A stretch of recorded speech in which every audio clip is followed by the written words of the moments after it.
ในการกำหนดมาตรการป้องกันและแก้ไขปัญหาภัยแล้งให้สอดคล้องกับข้อเท็จจริงและสภาพความเสี่ยงภัยในแต่ละพื้นที่พร้อมเฝ้าระวังและประเมินสถานการณ์ภัยแล้งที่อาจเกิดขึ้นและผลกระทบต่อประชาชนอย่างใกล้ชิดโดยเฉพาะการขาดแคลนน้ำอุปโภคบริโภคและน้ำเพื่อการเกษตรให้ประสานการปฏิบัติกับหน่วยงานด้านการบริหารจัดการน้ำวางแผนการใช้น้ำอย่างครอบคลุมทั้งน้ำเพื่อการอุปโภคบริโภคเกษตรกรรมอุตสาหกรรมและการรักษาระบบนิเวศให้สอดคล้องกับสถานการณ์น้ำและความต้องการใช้น้ำในพื้นที่หากสถานการณ์มีแนวโน้มรุนแรงและอาจส่งผลกระทบเป็นวงกว้างให้ยกระดับการดำเนินการตามมาตรการต่างๆทำความเข้าใจและให้ความช่วยเหลือประชาชนที่ประสบปัญหาความเดือดร้อนโดยเฉพาะกรณีขาดแคลนน้ำเพื่อการอุปโภคบริโภคและน้ำเพื่อการเกษตรไม่ให้เกิดปัญหาความขัดแย้งจากกรณีแย่งชิงน้ำรวมทั้งป้องกันและปราบปรามอาชญากรรมที่พบบ่อยในช่วงฤดูแล้งเช่นการลักขโมยเครื่องสูบน้ำและเครื่องมือทางการเกษตรเพื่อลดการซ้ำเติมปัญหาความเดือดร้อนของประชาชนเพลินจิตสวนสินพงศ์สวท.เพชรบูรณ์รายงานเช่นเดียวกันจังหวัดตรังเตรียมการรับสถานการณ์ภัยแล้งในพื้นที่โดยการเพิ่มประสิทธิภาพการใช้น้ำเพื่อการเกษตรพร้อมกำหนดแผนเพาะปลูกพืชหน้าแล้งทั้งในเขตและนอกเขตชลประทานนางสาวกิติยาสุปันดีเกษตรและสหกรณ์จังหวัดตรังเปิดเผยว่าศูนย์ติดตามและแก้ไขปัญหาภัยพิบัติด้านการเกษตรจังหวัดตรังเตรียมการรับสถานการณ์ภัยแล้งในพื้นที่โดยการเพิ่มประสิทธิภาพการใช้น้ำเพื่อการเกษตรซึ่งใช้ศูนย์เรียนรู้การเพิ่มประสิทธิภาพการผลิตสินค้าเกษตรเป็นแหล่งเรียนรู้ด้านการเกษตรของชุมชนพร้อมสนับสนุนการปลูกพืชใช้น้ำน้อยเพื่อเพิ่มประสิทธิภาพการใช้น้ำและการปรับปรุงบำรุงดินทั้งนี้ในส่วนของการเพิ่มปริมาณน้ำต้นทุนได้เตรียมความพร้อมติดต่อการปฏิบัติการฝนหลวงเพื่อช่วยเหลือพื้นที่การเกษตรที่ประสบปัญหาภัยแล้งและเพิ่มปริมาณน้ำต้นทุนเพื่อการเกษตรให้ทั่วถึงและเพียงพอกำหนดแผนเพาะปลูกพืชฤดูแล้งทั้งในเขตและนอกเขตชลประทานเตรียมความพร้อมเครื่องมือและอุปกรณ์ต่างๆสำรองเสบียงสัตว์จัดหน่วยสัตวแพทย์เคลื่อนที่รวมถึงสำรองเมล็ดพันธุ์และต้นพันธุ์พร้อมประเมินแนวโน้มของสถานการณ์อย่างต่อเนื่องยยศพรไกรศรีสวท.ตรังรายงานขณะที่จังหวัดสุรินทร์สั่งการและกำชับให้ทุกหน่วยงานดำเนินการเตรียมการป้องกันและแก้ไขปัญหาไฟป่าหมอกควันและฝุ่นละอองขนาดเล็ก PM 2.5 อย่างเคร่งครัดนายประภาสศรีจันเวียงรองผู้ว่าราชการจังหวัดสุรินทร์เปิดเผยคณะกรรมการกองอำนวยการป้องกันและบรรเทาสาธารณภัยจังหวัดสุรินทร์ได้สั่งการในที่ประชุมให้มีการเตรียมการป้องกันและแก้ไขปัญหาไฟป่าหมอกควันและฝุ่นละอองขนาดเล็ก PM 2.5 จังหวัดสุรินทร์ปี 2567 ถึง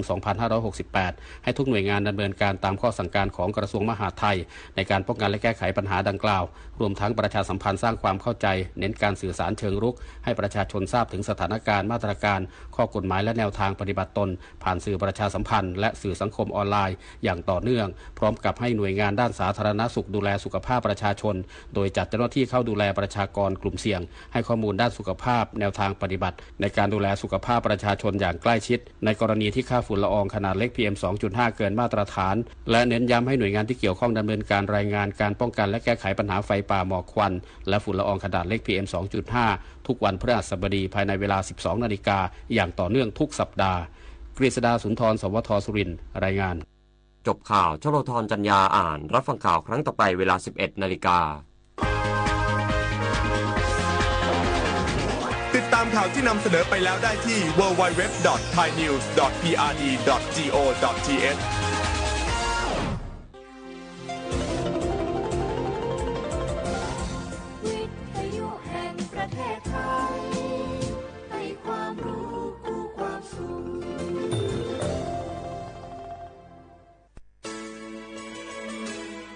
สถานีวิทยุกระจายเสียงแห่งประเทศไทยจังหวัดเชียงใหม่ AM 1476 กิโลเฮิรตซ์สถานีวิทยุภาคภาษาชาติพันธุ์แห่งเดียวในประเทศไทยที่มีความทันสมัยเชื่อถือได้สร้างอัตลักษณ์กลุ่มชาติพันธุ์สู่สากลนกกระดาษจากทั่วภูมิภาคที่คนไทยทุกคนช่วยกันพับขึ้นมาส่งไปแจกจ่ายให้กับพี่น้องชาวไทยใน3จังหวัดภาคใต้ย้อนกลับไปเมื่อปี 2547 รัฐบาลในสมัยนั้นมีแนวทางยุติความรุนแรงด้วยการเชิญชวนคนไทยทั่วประเทศพับนกกระดาษกว่า 62 ล้านตัวนำไปโปรยจากเครื่องบินสู่พื้นที่3จังหวัดชายแดนใต้เพื่อเป็นสัญลักษณ์ถึงการรวมพลังของคนทั้งประเทศที่ได้ส่งแรงใจให้กับคนในพื้นที่จังหวัดชายแดนภาคใต้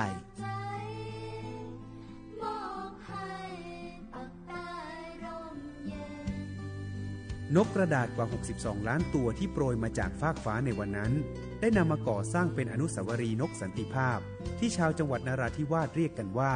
วงเวียนนก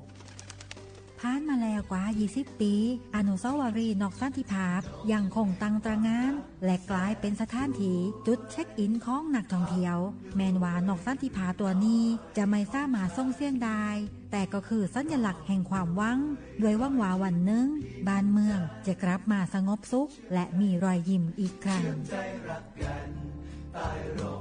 สันติสุขชายแดนใต้สร้างได้โดยสันติวิธีโครงการสร้างความเข้าใจและประสานความร่วมมือทั้งในและนอกจังหวัดชายแดนภาคใต้สำนักประชาสัมพันธ์เขต 3 กรมประชาสัมพันธ์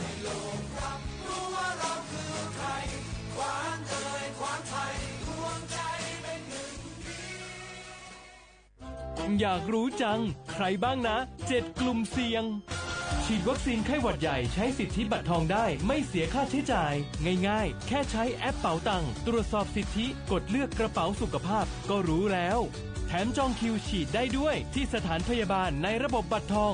รีบๆกันหน่อยนะแค่ถึงเดือนสิงหาคมนี้เท่านั้นสิทธิสร้างเสริมสุขภาพและป้องกันโรคดีๆกองทุนหลักประกันสุขภาพแห่งชาติหรือบัตรทอง30 บาทสอบถามเพิ่มเติมที่สายด่วนสปสช1330ตลอด24ชั่วโมงทุกครั้งที่ใช้สิทธิบัตรทองหรือบัตร30 บาทอย่าลืมพกบัตรประชาชนเพื่อยืนยันการใช้สิทธิไม่ว่าจะไปรักษารับบริการป้องกันโรคหรือบริการอื่นๆสำหรับเด็กเล็กที่ยังไม่มีบัตรประชาชนใช้ใบเกิดแสดงคู่กับบัตรประชาชนของผู้ปกครองง่ายสะดวกรักษาได้ทันทีสอบถามเพิ่มเติมได้ที่สายด่วนสปสช1330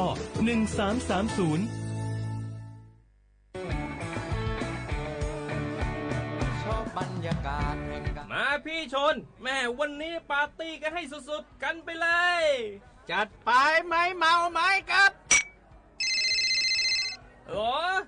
พ่อกลับบ้านได้แล้วเดี๋ยวพรุ่งนี้ก็ต้องไปส่งลูกไปโรงเรียนแต่เช้าอีกจะดื่มอะไรนักหนาเนี่ยนะตื่นไว้อยู่แล้วจะอะไรกันนักกันหนาขอสนุกกับเพื่อนนิดนึงไม่ได้หรือยังไงฮะเหนื่อยมาทั้งวันเนี่ยแค่นี้นะพี่ไปร้านอื่นต่อไปก็ไป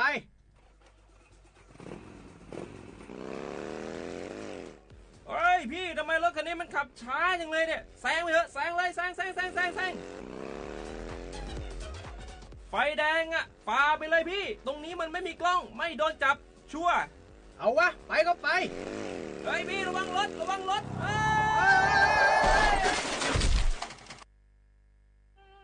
บนท้องถนนการตัดสินใจพลาดเพียงครั้งเดียวอาจหมายถึงความสูญเสียอย่าให้ความสนุกเพียงชั่วครู่กลายเป็นความเศร้าชั่วชีวิตด้วยความปรารถนาดีจากสำนักประชาสัมพันธ์เขต 3 กรมประชาสัมพันธ์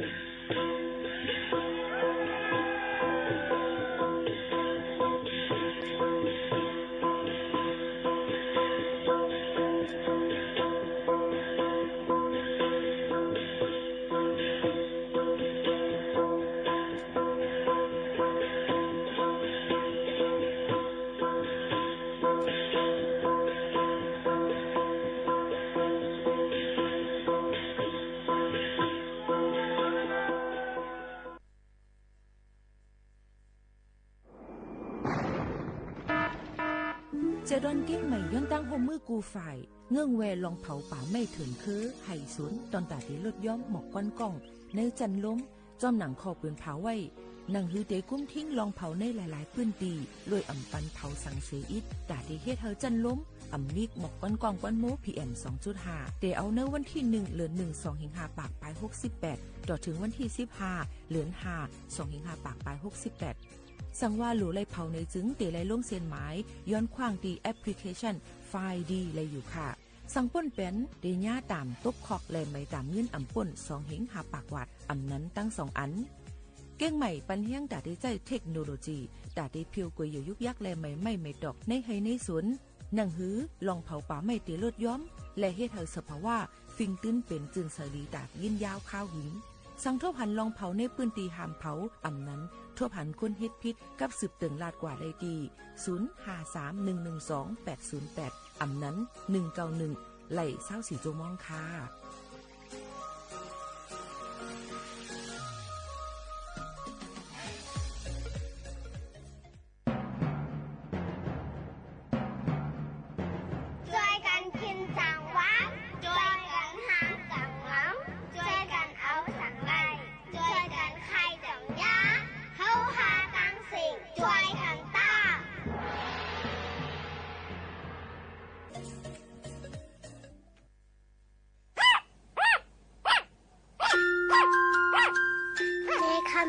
มาตัวนั่นลีหักหนาเนาะใช่แล้วลูกมาตัวนั่นลีหักหนาป้าคบข้าวอ่อมเป็นสังไคโยเมมามันลีหักกอจังเป็นมาอันมิดเซอร์มาหย่องอยู่ป้ออ่ำไรกว่าซ้ำยายาเฮกัง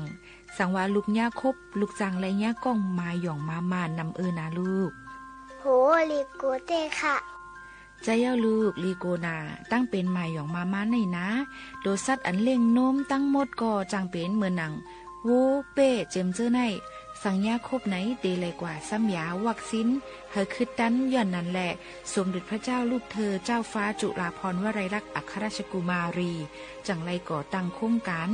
สัตว์ปลอดโรคคนปลอดภัยจากพิษสุนัขบ้าอำนั้นภายใต้เฮาว่า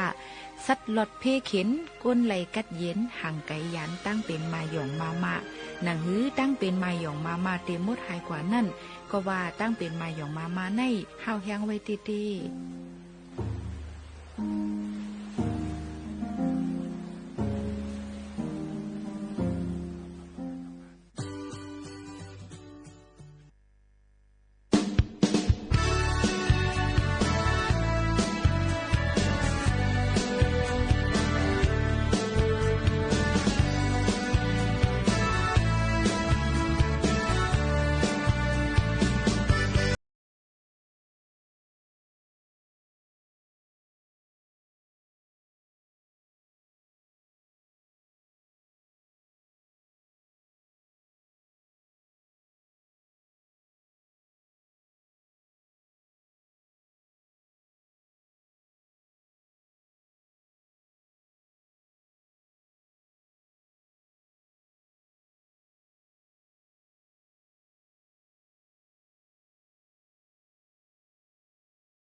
เหมือสูงค่าเหมือสูงพี่น้องผู้ยินถ่อมเฮาเขาตั้งเสียงกูก็กูก้นค่ะเฮาคาฮบทบจอมกันในตอนการห้องปล่อยเสียงเก้งใหม่ AM 1476 kHz ปืนปล่อยเสียงกูวันๆพอถึงมาข่าวยาม 10 โมงถึง 11 โมงกลางในและกลางค่ำอยู่จอมข่าวหมูข่าวนู้นค่ะวันมื้อนี้เป็นวันอาทิตย์ค่ะวันที่23เดือนธันวาคม22แห่งปลาย25เป็นเดือน3ลวง11ค่ำปีใต้2.1ปากปลาย19ปีข้อจานี่ถึง3ปากปลาย86คู่จึงหนังไหนสิในวันอาทิตย์ในเฮาค่ะก็ได้มีป้าดังธรรมาตราเอามาฝากตวนยืนจู้ถึงป่อแม่พี่น้องเฮาเขาแคนดอกเปิ้งมุงมองใหญ่นำสีกัมในค่ะอ้อปืนปล่อยเสียงกูวันดีตั้งแฟนเพจ Facebook สวทเก้งใหม่ AM 1476 kHz และตั้งเรดิโอออมล้ม AM 1476 kHz ข่าวยาม10ถึง11 โมงกลางและกลางค่ำวัน2ข่าวค่ะลือใจกันก่อนค่ะ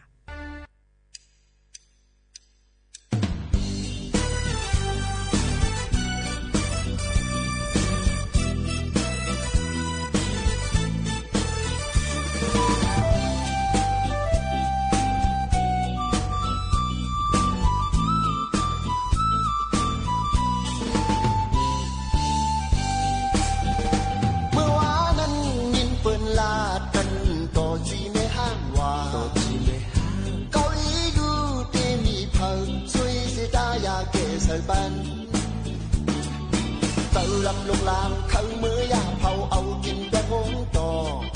mang bọc khâu can phay hung mang quang man lập chi mê hang tầm vi phô quang này để pล่อยพวังปันกองนาแต่อำลัดขวางกันตัวเมตัวเกตัวกึดตัวเล่ตัวลำตัวขาวนาอาอูเอาตั้งห้อ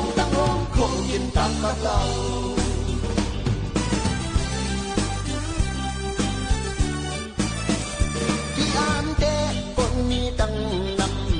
chỉ mê hang hòa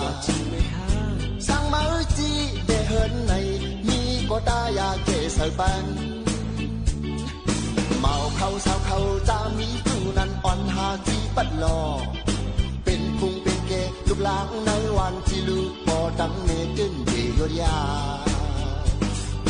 ที่ไหนเท่ารอจีคิงเท่าจีขี้ยารอจีขี้เล่าลองพิจารณาว่าไปย้อนสังละคนนำคนลายเป็นจิตเป็นสายในเมืองคนไหนกว่าที่ในห้างนั้น yeah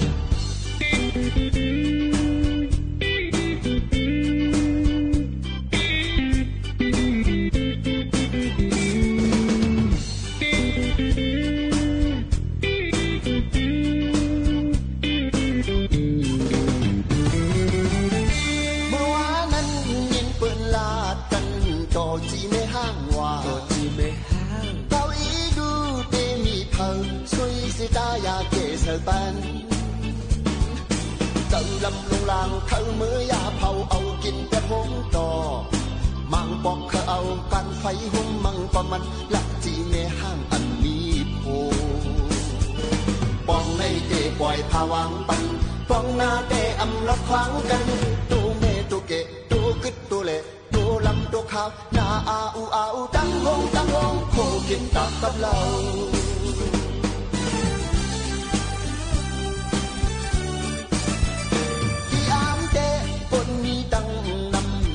chỉ mê hang hòa sang mới chỉ mê hơn này mi có ta ya kể sợi ban màu khâu sao khâu ta mi tu nan on ha chỉ bắt lòเป็นพุงเป็นเกลูกหลางในวันที่ลูกปอดังเมตึ้นดีโยยาที่ไหนเท่ารอจีคิงเท่าจีขี้ยารอจีขี้เอาลองคิดเจ้าหน้าก็ไม่ย้อนสังละคนนำคนลายเป็นจิตเป็นสายในมือคนไหนกว่าที่ในห้างนั้น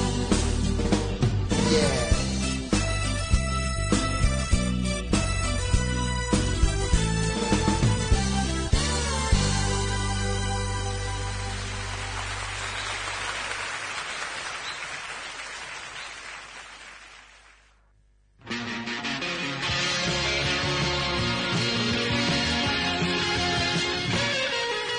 kênh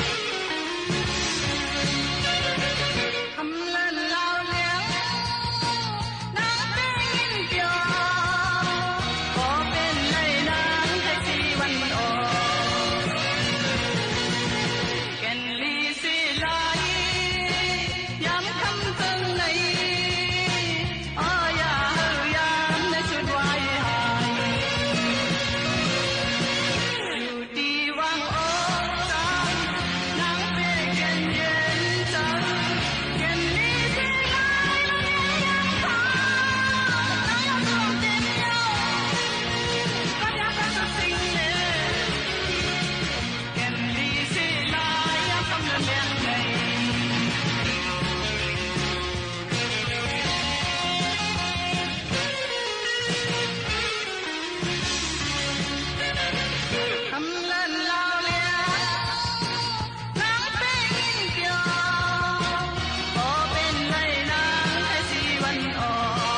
ไล่ลือเฮอลือใจถ่อมด้วยเพ่งความกันกว่าเย้าค่ะยุ่มยามว่าที่เลยห่านเจอกันในวันอาทิตย์เจิงหนังไหนแค่ย้อนฝากไว้ปันให้เป็นวัน1วันเกาหลีในค่ะกุ1สักการ1มนิดกวยเกาหลีตอนตาที่เป็นวันข้าวยามอันเป็นนาเฮิรนตาเย่ให้ฮอกขาบ่เลยอ้อมรวมพร้อมเสียงเป๊กปากกันให้อุบกุมกันเสให้หมอฮักกันกว่านั่นอย่าลืมข่าวว่าลองฮักลองเปียงในนาเฮิรนนาฮอต่อเฮิรนเฮาค่ะนั่นเป็นรองอันลีตอนตาที่สืบใหญ่กว่าในตรงวงกลวันตาเมื่อนาในค่ะอ่อนกันลือเฮือลือใจกันเที่ยงก่อนค่ะ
ยามเลินหือทองฟันไว้ดาเป็นไหลซื้อใจบุญจอมกันสู่เลเฮา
เดี่ยวโยกียิงใจที่แนวเขาเจ้าในเรื่องพองสร้างอย่าง3 วันใน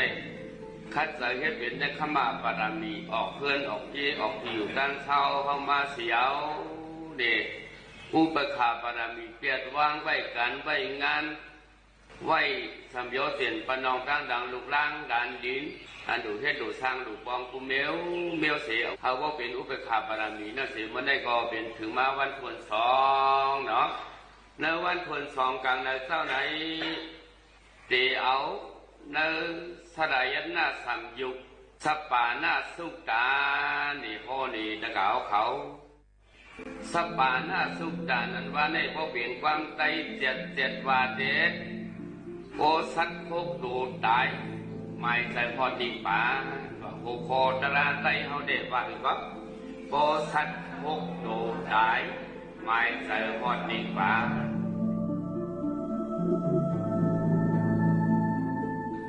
พระเป็นเจ้าดีครับเจ้าอัตตาจัตตาเนี่ยมันมีหมาหน้าขาห้าอันนั้นก็มันอยู่พิษพระเป็นเจ้าดีค่ะเฮ็ดสังเดชที่พระเป็นเจ้ามันยังมหาในเจ้าอัตตาจัตตาเนี่ยมันมีเหล่าดังสิ่งอื่นดีกับพระเป็นเจ้าเขาเจ้าย่านต่างคุณต่างป้าทางพระเป็นเจ้าว่าเนื้อเขาตั้งสีเหลือนสู้เก่าเจ้าไปไล่เอานิพพานไหน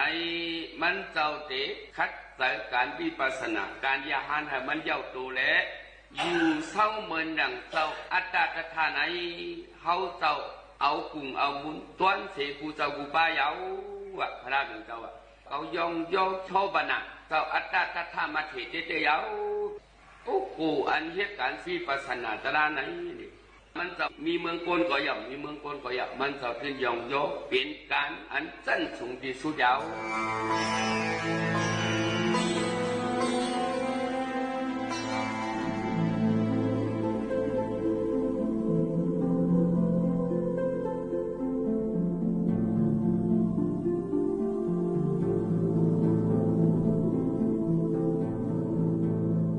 ก็เบอร์นั่นเองอันโบเบี้ยวยกที่ยิงใจที่นาเขาเจ้าได้มาเขาปังตราสามวันเดมาตุ้นลองเปลี่ยนลูกเปลี่ยนเย้าลูกเปลี่ยนเย้าลูกเนื้อตูเจ้าเขาในเปลี่ยนสั่งมาก็เย้ามวยมาก็เย้าคืนมาก็เย้า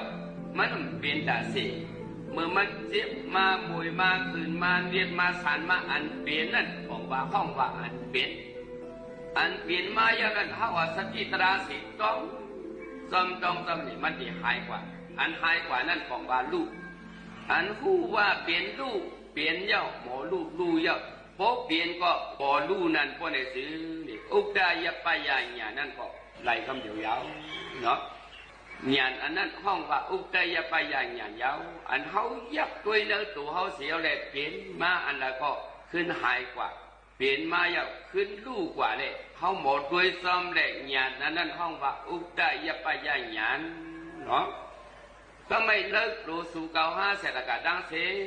เนาะหมอเปลี่ยนเย้าหมอลู่เย้าหมอเปลี่ยนเย้าลู่เย้าเปลี่ยนเนี่ยอ๋อมันเปลี่ยนสังหารไหนดิอ๋อขึ้นมือมังจางจานเนื้อเพราะว่าตัวเจ้าเก่านั้นอดีตนวญาณก็ขึ้นจานอันเป็นอันลู่แต่เนื้อตัวเจ้าเก่าในเพราะอะไรสิอดีตนวญาณยาวเนาะคุยกัน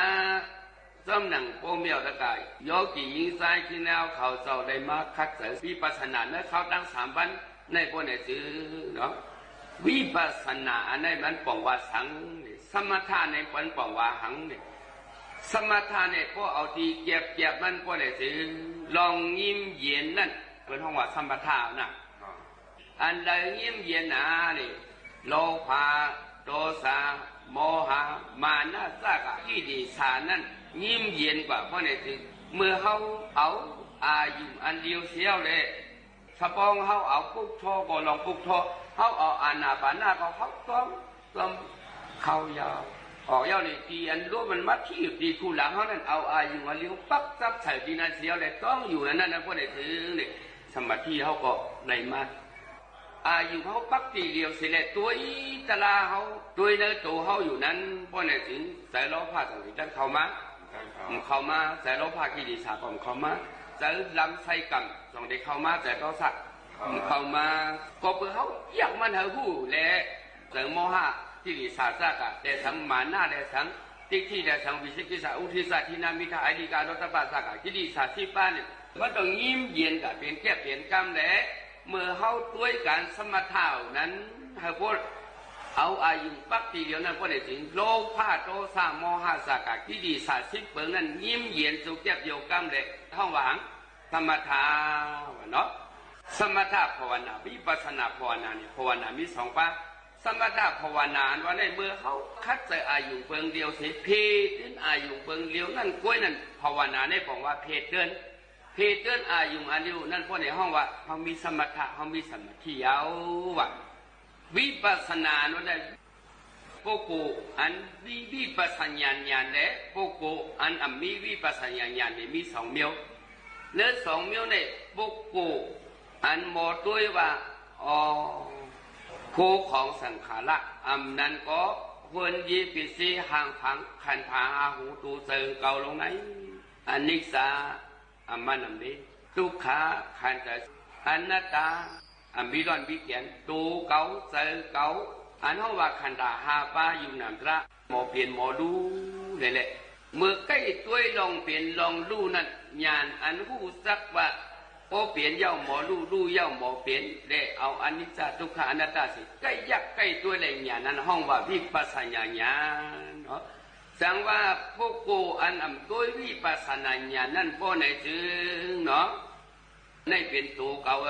ในเป็นคู่ของเก่าในเป็นลูกล่างนางเมเก่าในเป็นเงินคำเก่าในเป็นผู้ควายเก่าในเป็นเคลื่อนยี่เก่าตัวเก่าห่างพังเก่าเพราะบันตัวอนิจจทุกขาพวกนี้เป็นอัตตาทิฏฐิของเสียเลยเปิ้นว่าอนิจจานั้นมันเป็นว่านิจจาเพราะว่าตัวเก่านี่เป็นตัวเก่าที่กรรมปันเป็นย่อกานี่2ที่เปลี่ยนได้กรรมปันเจ็บปันบวยนี่2ที่เปลี่ยนได้กรรมปันขึ้นปันแก้นี่2ที่เปลี่ยนได้เพราะในพวกกูอันมีว่าตัวเก่าเจอขันธาเก่าเจอผู้เก่าเจอของเก่าเจอลูกหลานเก่าเจอพวกนี้ถึงการเสด็จมันอยู่ด้วยเก่าต่อสู้มันเป็นอนิจจาหรอนี่เอาอนิจจาเฉยๆพวกนี้เป็นวิปัสสนาญาณยาว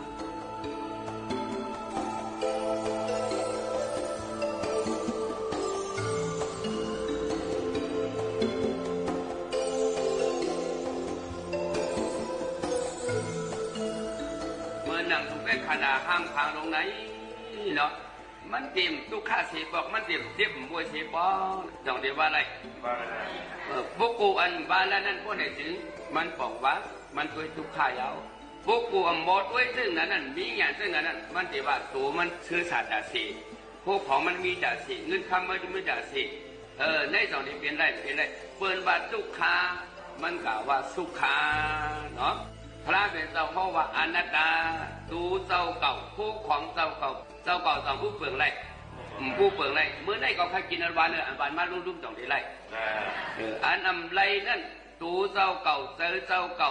ขันธาห้าหูตูเจอ2 บ้านนี่ก็เจ้าเก่าเปลืองไรพระเป็นเจ้าว่าอนัตตาพวกนั้นเป็นวิปัสสนาญาณยาวหมอวนซึ่งนั้นพวกกูอันหมอวนวิปัสสนาญาณนั่นพวกไหนถึงเนาะมันว่ามันเปลืองไรจะไหนพวกไหนถึงในพีจังว่าวิปัสสนาญาณว่านั่นเนื้อตัวเขาได้เอาอนิจจทุกขานัตตาเปลี่ยนมาเหี่ยวแหละอันเปลี่ยนนั่นมันจะหมอลูกกว่าอันเปลี่ยนนั่นมันกึมเป็นอนิจจเฉพาะอันเปลี่ยนอยู่เนื้อตัวเขาเนี่ยเฉพาะเมื่อเขานั่งอันเปลี่ยนมาทุกข้าเวทนาอันเทียบอันบอยอันคืนอันเกียนเนื้อตัวเขาเนี่ย2 มันจะเปลี่ยนแต่เสกเปลี่ยนแต่เสเนาะเมื่อนั่งอันเปลี่ยนมาเนื้อตัวเนี่ยเมื่อเดียวอันเขามาให้การวิปัสสนาเข้าดัง3 บ้านได้ก็สู้เสือเขาได้ใครหันอายุงอันดีได้อายุงอันดีนั่นโผล่มาพันเขาไว้2ที่เปลี่ยนมาเลยวางตั้มก็เมื่อเขาเยี่ยมเนื้อตัวลงเขาในกระดานเย็นเนื้อตัวเนี่ยมันติดม้วนจิตอะไรสังมันติดยันดีลงมาเลยสังสันดังเขาเนี่ยมันติดขึ้นลงมาเลยสังอันนั้นก็หูเขาเนี่ยมันติดเมาลงมาเลยสังนี่สู้เสือเนี่ยอันนี้ห้ามใครหันอายุเนี่ยอันนี้ใครอยู่เนี่ยใครหันคุยกับพระเป็นสวะอนัตตาต้องเขาอุปเปิงไรตัวเขาต้องอุปเปิงตัวเขาขึ้นได้ไรผู้กูก็เอาอนิจจทุกขอนัตตาเสียเลยตุ้ยลองเปลี่ยนรูปเนื้อตัวแรงยันอันผู้สักลองเปลี่ยนรูปเนื้อตัวเขาในยันอันนั้นห้องว่าวิปัสสนาญาณว่าเนาะผู้กูอันนั้นพอตุ้ยนั่นทำใจผู้กูมีญาณวิปัสสนาญาณเนาะ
ซ้อมหนังฮอดแถวมาปีศาสนาพระเปลี่ยนเจ้า2 เหง5 ปาก50ปีใต้2 เหงปลายปากนี้ฮอดปีเลือน12มื้อได้มา3 วันปีไหนโฮมเย็นศาสนาตึกตากรรมฐานจองจานวิ่งหมู่ตีเฮาขาไหนในมาตีตั้งปวงเปลี่ยนไว้สั่งการกัดเถียนพวกกำเช้าหนึ่งถึงมาต้วนตาหูคำย้ำเย็น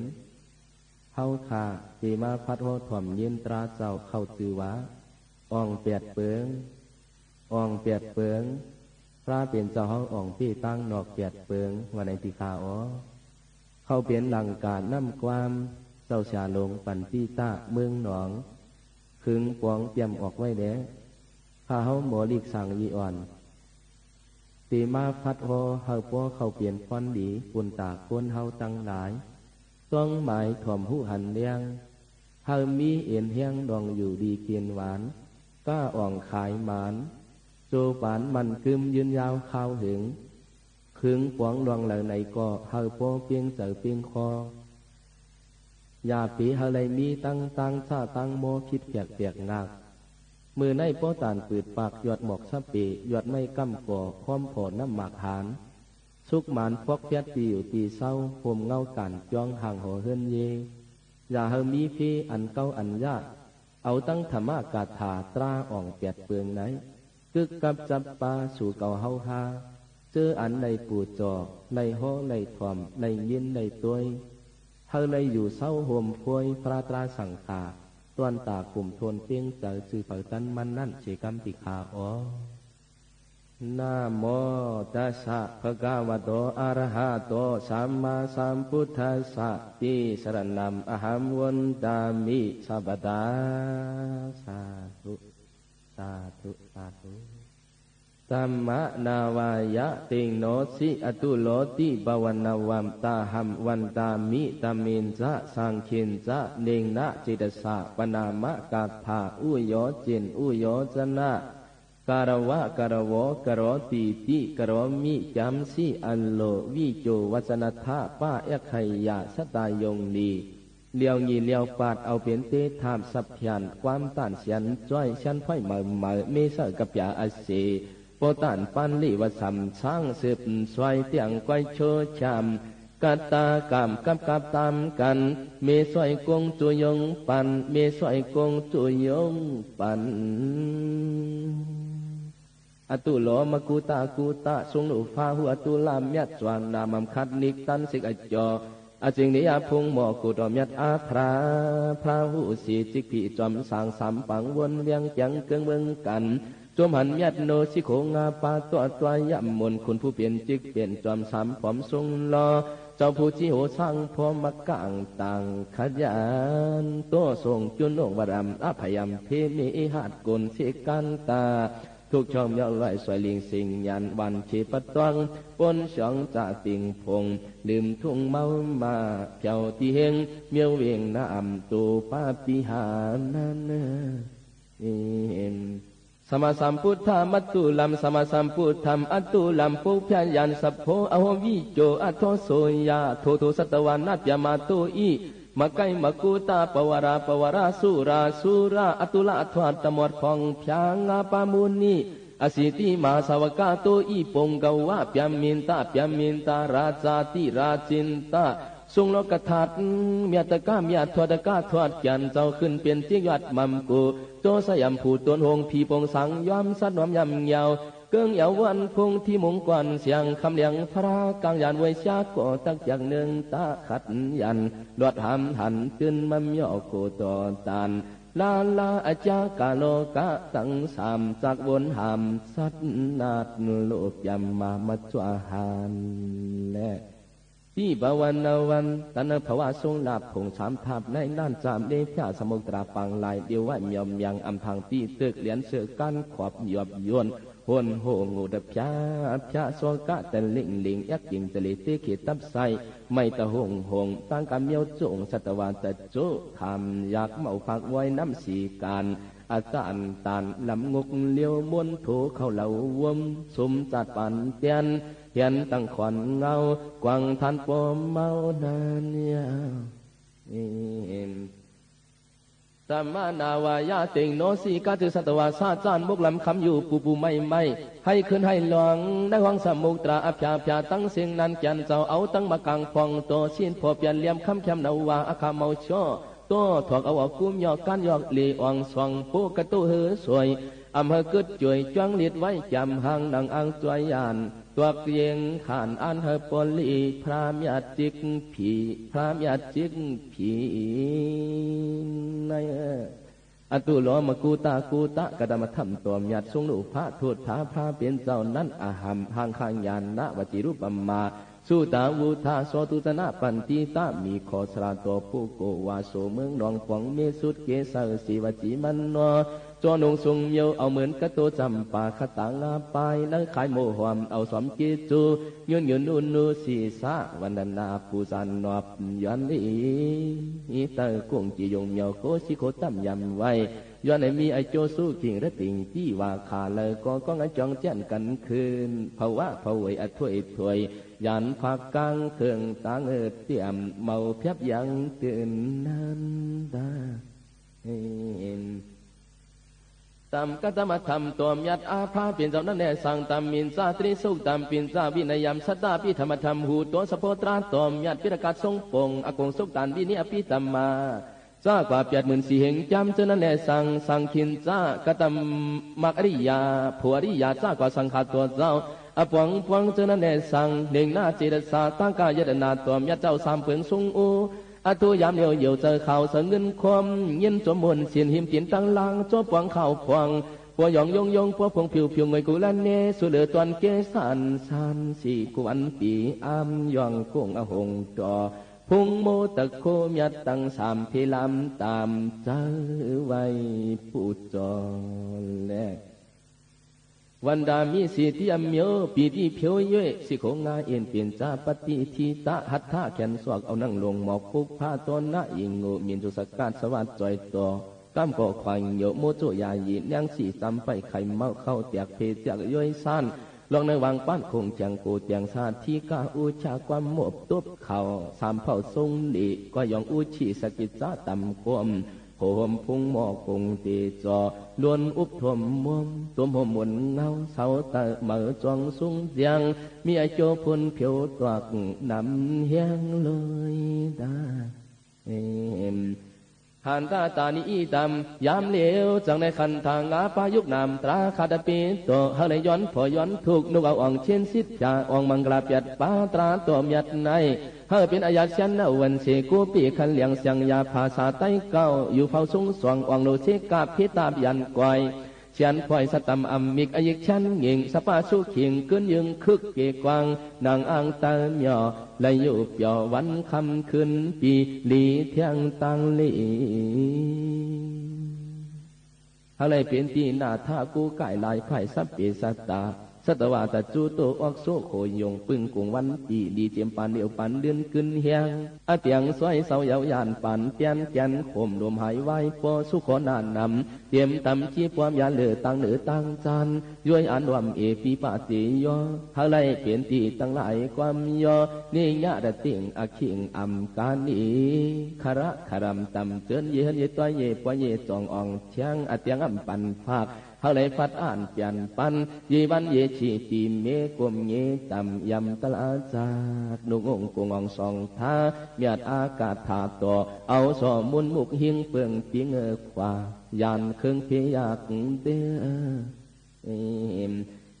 กำในวันกันยาตาดูมุนขุนเขาคือล้อนางอัมยาอ่องเช่นเสียดป้าตลาอ่องเปียดเปิงในอย่าให้มันหึงมันเจนักเทลืมเรียนขุนกินมังโจมโยเฮาไตลอยแล้วยินไข่เอวมตัวเมาทุกเต่าฟัดโฮโปจังจีหลังเฮือนกวนวนปางสะพังไว้ทำเจอตัวเห็นนั่นกำอาการนี่กวนปีหัวหลอดกัดทาเห็นธรรมะสะพังมังกลาดาหนุ่มล้อเลยตั้งเท่าอ่องชินสิทธิ์จากมังกลาต้อยญาตราเจ้าในมันเป็นเงินเงาย่นวันจอนสวดตับปวดสีจะมือพระเป็นเจ้าซาตีซาตัง ไลนังปันหลังทรงมั่งไม้มาดซึกสันรูปโลโตเตียนเจอยินต้องตาจำยะหิมหงได้คงโพธิโนหิตปัมอาสัมเสจังเปลี่ยนเจ้าวังยังปิมานาดผู้ปัดกาธาเสจาอุเงาอ่อนตังขังขับดับขึ้นเปลี่ยนตันเปลี่ยนปุกเปลี่ยนขันไว้นางดังอ่างเปียดปาตรามยัดไหนผู้ละเพลเลยยงจีเนี่ยสักวมหุ่มจมวนแบบวนสานาท่ากุกไก่ใกล้อ่านใกล้ลอดตัวมณีกีหาอัตาโหมือเฮือนมือจ้องมือเมาลับมันตาปไว้เตสางเจลุกปิ้วอมูจูสวงเอาอ่างพิงสิงดูดิพันสาอาทาชิดคูปวหูมันเอกานังโลโตโปชามือมักอันตัวจีนสวามังกลาตักขึ้นมีอายุพุ่นเพียวเลื่องเต็มตาสืบในเฮาคามาถ่อมด้วยความกับถูกกันอีอันเฮาคาหางเฮียนมาฝากปันปอแม่พี่น้องเฮาเขาในค่ะยังอยู่เนื้อตวนค่าในค่ะขายลีมีเปอร์สุนนอนอุ่นเปอร์พานะคัดใจลือให้เฮ่อป้อหายคัดเจอไปให้เจอตายป้อออกคันขึ้นเน็ตจมขายคัน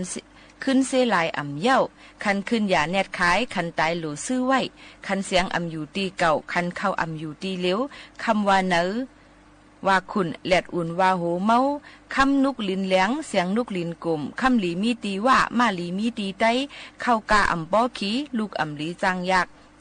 เข้าเสือหม้ออ่ำมียังกว่าปีเงายังความปีเงาเข้าเตกินอ่ำมีเอามือพัดแกมปีเสียอยู่ไว้เข้าเตเสียงกินหวานจำเตผ่านนอนไหลจำเตไขวัดม้าจำเตเป็นพรามมานัดยะจำเตแก่มีก้นคัดเข้าเตมดกินหวานก้นเตผ่านจื้อลู่เข้าเปิดขายเขียวท่าจังดุดกาแห้งก้อยเนี่ยค่ะอันนี้ก็เป็นความกับถูกเอามาฝากตวนจุดถึงพี่น้องเขาในค่ะอ้อเดเลยผ่านยันกันเมื่อยค่ะพอแม่พี่น้องๆเขาย้อนเฮอพี่น้องเขาอยู่ลิกินหวานกันกูก็กูก้นค่ะทอมอยู่ที่แล้วตั้งเลยสิอำว่าอย่าลืมคณะปันแห้งใจกันเสแลทั้งหุ้งปล่อยเสียงเฮาค่ะในก็ได้สืบปันแห้งใจตอนตาพอแม่พี่น้องเขากูก็กูก้นให้เลยยินถ่อมข่าวเงาให้เลยยินถ่อมข่าวเงาฝากตอนให้เลยยินถ่อมเพ่งความหวานหูถูกใจฝากยินสู้ถึงพี่น้องเขากูก็กูก้นค่ะอ้อนอนรับฝันดีกันกูก็กูก้นค่ะเหมือสูงค่ะ